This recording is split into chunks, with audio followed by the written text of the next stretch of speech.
And I can tell you from personal experience, I have known what it's like to be broke as a renter, and I've known what it's like to be broke as a homeowner. And I'm here to tell you it is significantly more stressful to be broke as a homeowner.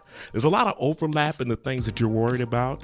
I had many sleepless nights in both situations, and there was a lot of overlap in the things I was worried about. You're worried about utilities, you're worried about putting gas in your car, about getting groceries. All those things are normal in both circumstances. But as a homeowner, now, in addition to all those other things you worried about as a renter, now you also have to worry about everything else going on in that house. You're walking all around that home with anointing oil and praying over every appliance in that place, hoping to God that nothing breaks down, because you know that you just can't afford for any of that to happen.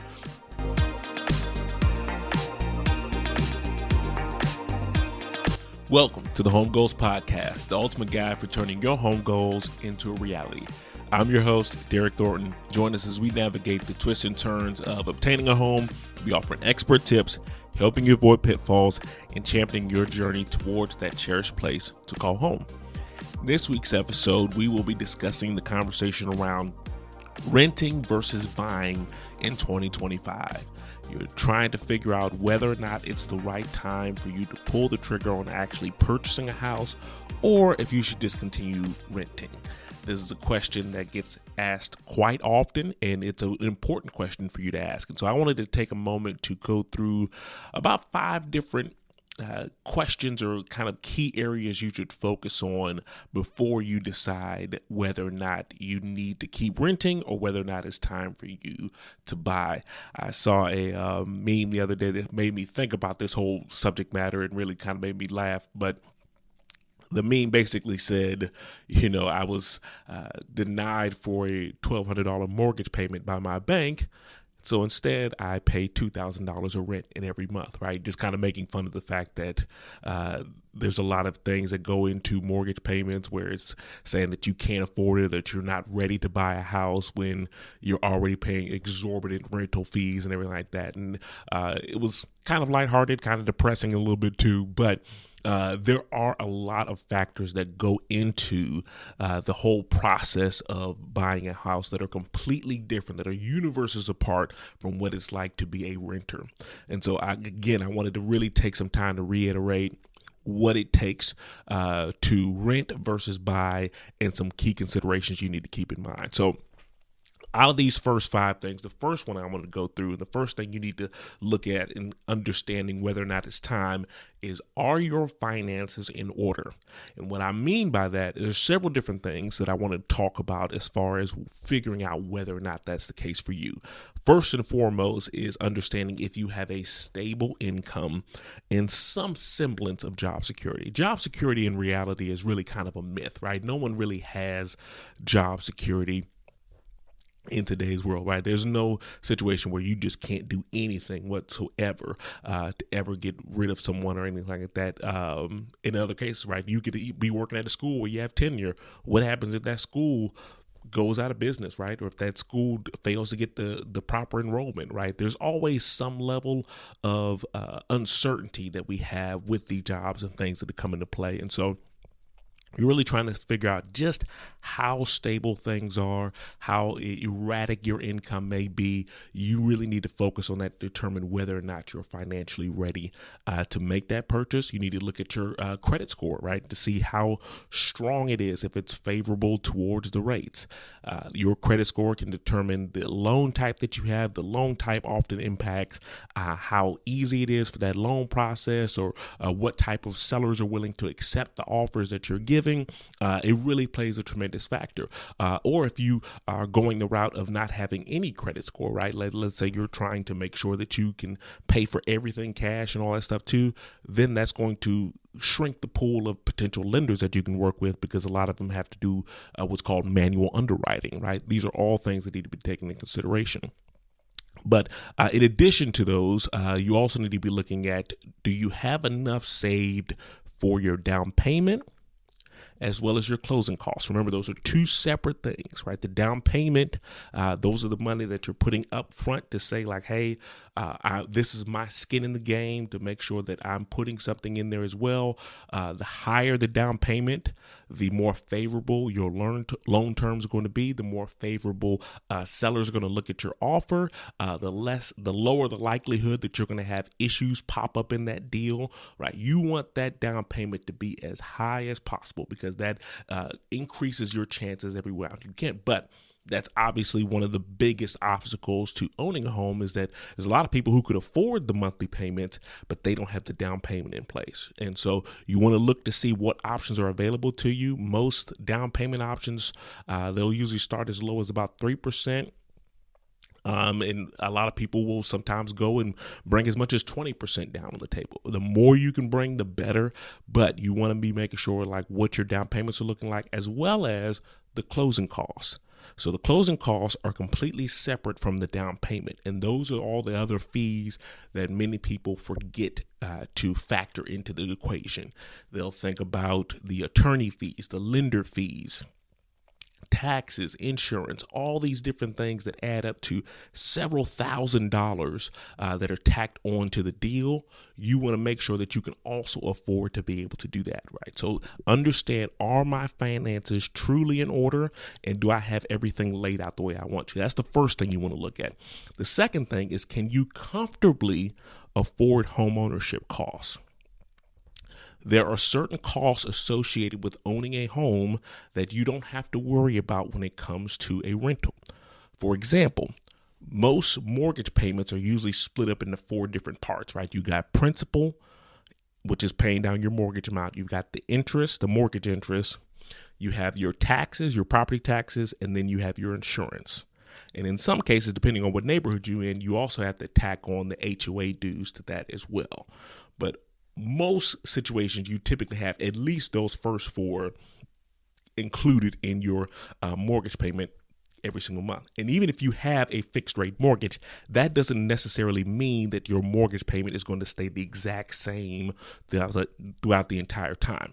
Now, your principal and interest will always remain the same, but your taxes and insurance are based on what's going on in the market. We all just experienced situations where our property taxes recently went up. The taxes as well as the insurance, those things are factored into based on what's going on in the general market around you, and they almost never go down. They're always going to go up. Now, sometimes it goes up a little bit faster or a little bit higher than normal, but very rarely is it going to be a situation where the county taxes office comes around and says, hey, you know what, we've had a couple of good years, we're going to lower the tax bill for everyone over these next couple of years. That isn't likely to happen, right? It often continues to go up and kind of stays there unless you have something where there was a recession or something massive that happens in the market. But those are rare circumstances that typically come into play.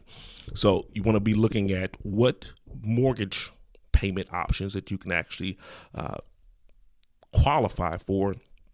And then you also want to be looking at the maintenance costs that go into owning a home as well. When you own that home, you are responsible. You are your own landlord in a sense. You're responsible for everything that takes place while you're owning that home. And I can tell you from personal experience, I have known what it's like to be broke as a renter, and I've known what it's like to be broke as a homeowner. And I'm here to tell you it is significantly more stressful to be broke as a homeowner. There's a lot of overlap in the things that you're worried about. I had many sleepless nights in both situations, and there was a lot of overlap in the things I was worried about. You're worried about utilities, you're worried about putting gas in your car, about getting groceries. All those things are normal in both circumstances. But as a homeowner, now, in addition to all those other things you worried about as a renter, now you also have to worry about everything else going on in that house. You're walking all around that home with anointing oil and praying over every appliance in that place, hoping to God that nothing breaks down, because you know that you just can't afford for any of that to happen. Those are all concerns and cares and worries that you have when you're a homeowner. I was reading an article with CBS News. They did a survey where they said that the average homeowner in America I said it was almost 60%, they said, cannot afford $1,000 emergency. Right. If there was an emergency that took place that cost them $1,000 or more, they would have to look to debt or family or something else, but they would not have those funds in liquid cash available to address that issue. And you look at just even the homeowner insurance deductible, the average deductible is $1,000. Right. So not only are you worried about like appliances and stuff breaking down, but God forbid a storm comes through and knocks a tree over on your house. If you don't have $1,000 to pay that deductible, you're really going to be in a whole world of trouble. And so there's a ton more that goes into that. And there's a lot more stress that comes into owning a home and having that maintenance. And a general rule of thumb that we often give as far as being prepared for homeowners, regular maintenance and upkeep is that you try to save about 1% of the home's value every single month, right? And so you want to keep that in mind. So if you got let's say a $300,000 home, you might want to take $300 and put that towards that home savings account, right? You want to have a savings account or emergency fund in place, and you want to put $300 or something like that based on kind of what the value of the house is. You want to keep that off to the side and say, hey, I'm going to tuck this away for repairs. And if you do that every single month, by the end of the year, you should have a little cushion set aside for any repairs that may come up.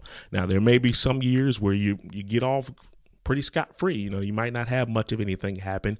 And there may be other years where you have 3 major appliances break down within a couple of months of each other. But the general goal is to have something on hand so that you're not always looking to take out or max out a credit card or pull out a personal loan to address every single thing that happens.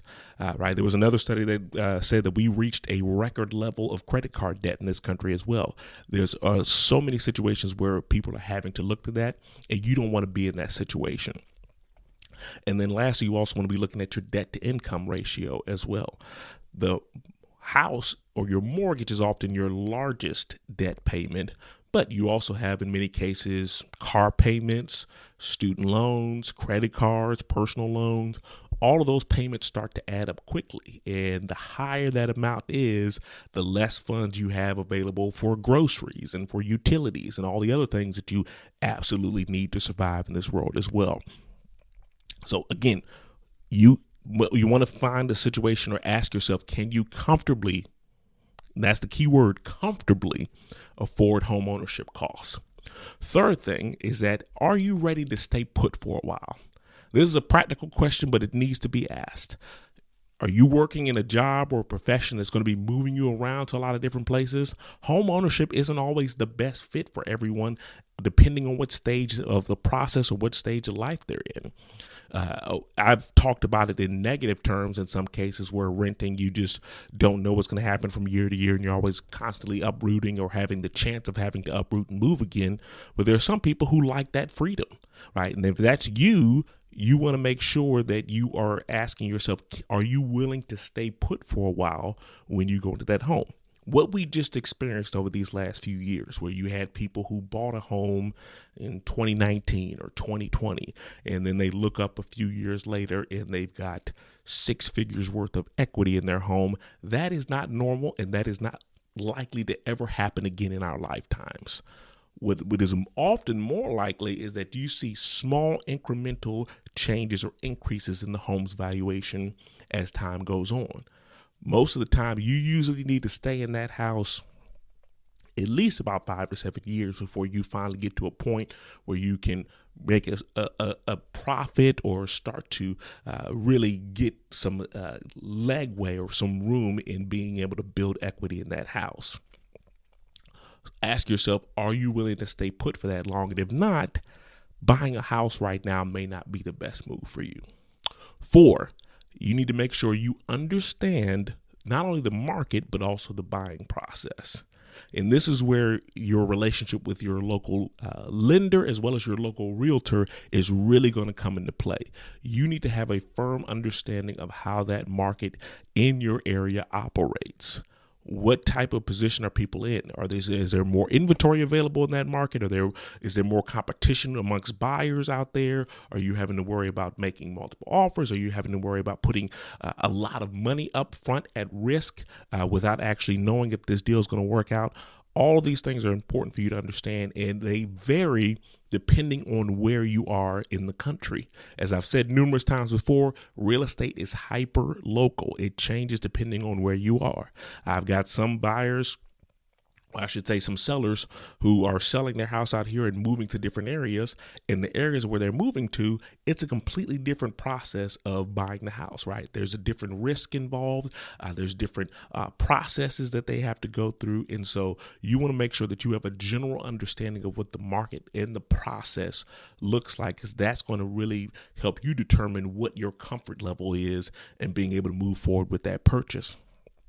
When I have all that stuff set up, pre-approvals, again, talking with the local lender.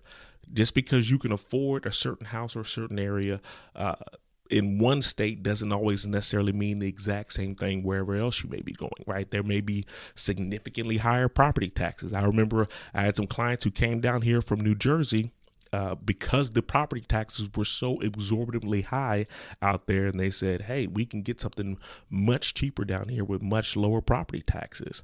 Those are things that you need to factor in. If someone was moving up to Jersey from here, they need to be prepared for that sticker shock of like, hey, in addition to that price that you're looking at, you also need to be prepared for all these other factors that are going to have a heavy impact on what you can afford in that area. You need to understand the process and the market in that area you're going to. And then last, do you want the ability to build that equity instead of paying rent? Right. So I've talked a lot about just the heartburn that you can have with owning a home and all the things that could potentially go wrong. But on the flip side, you also have a ton of things that could go right, that could go in your favor. One of which being the longer you stay in that home, the higher your likelihood to be able to build some solid equity. When you're paying rent, you're essentially paying someone else's mortgage, right? You're paying someone else's ability to be able to build up their own equity. You don't get to save any of that money. You don't get to benefit from any of those funds that you paid. However many years you rented, and I don't even want to sit down and do the math on how much money I spent renting because I know it'll make me sick. But I also know that I wasn't in the financial position in a lot of those years to be able to purchase a home. And if someone had just thrust me in a home or gave me a home, I wouldn't have been able to handle the upkeep, the maintenance, or any of the other risks that are involved with home ownership. And so it's always a give and take. You have to figure out where you land on the situation. But building equity is by far one of the biggest advantages to owning a home and having a place that you can call your own. And it's something that may not be a goal for everybody, but it can be something that can really help you to be able to set yourself up in a better position to retire someday, to be able to leave wealth to your children someday if you have some. It can create a ton of different benefits that are out there for you, but you have to make sure that those first four items that we talked about are all in order as well, or else this is going to become a curse rather than a blessing. So those are just some things that you want to keep in mind. Again, just to do a quick recap, 5 things that you need to really ask yourself and be honest when you're trying to figure out whether or not it's the right time for you to pull the trigger on buying versus renting is, are your finances in order? You can comfortably afford the home ownership costs. So the cost of maintenance and upkeep, all those things, you can comfortably afford that. If something happens where the property taxes or the insurance shoots up, you're not in a bind because your mortgage payment has gone up so much. You're not really teetering on the line. You want to make sure those are all things that you can comfortably afford. You're ready to stay put for a while. That's the third one. 4, you understand the market, the local market where you're trying to buy, as well as the buyer process in that market. And last, you want to build equity instead of paying rent. Those are just 5 things to keep in mind, but you really want to make sure that you are honest in answering those questions. And more importantly, and I cannot say this enough, don't ever make these decisions or these choices based on what other people have said or what other people are leading you into. I always feel terrible when I meet people who got into a situation where they bought a house or got into a home buying scenario that they weren't prepared for, but they did it anyway because their friends or their families pressured them into doing it, and they jumped into the process when they didn't have all those other items or those questions answered honestly, and it caused them to lose out on money, funds, and really put them in a bind and predicament that they didn't need to be in. And so you need to answer those questions for yourself and not just answer them based on what you think other people would want for you. Hope that that's helpful for you all. I try to give as balanced of approach as I possibly can. I know realtors probably aren't the best people to speak to these subjects, but trust me, I always want to give advice that is best for my clients, best for the people that are working with me, so that they can continue to use and trust my services for years to come. So I always try to give a balanced approach whenever I'm answering that question and not just doing it for what benefits myself and the business. And so I hope that you find that information helpful. I'm always here to be a resource if you ever need it. Have a wonderful day. I'll talk to you all next week.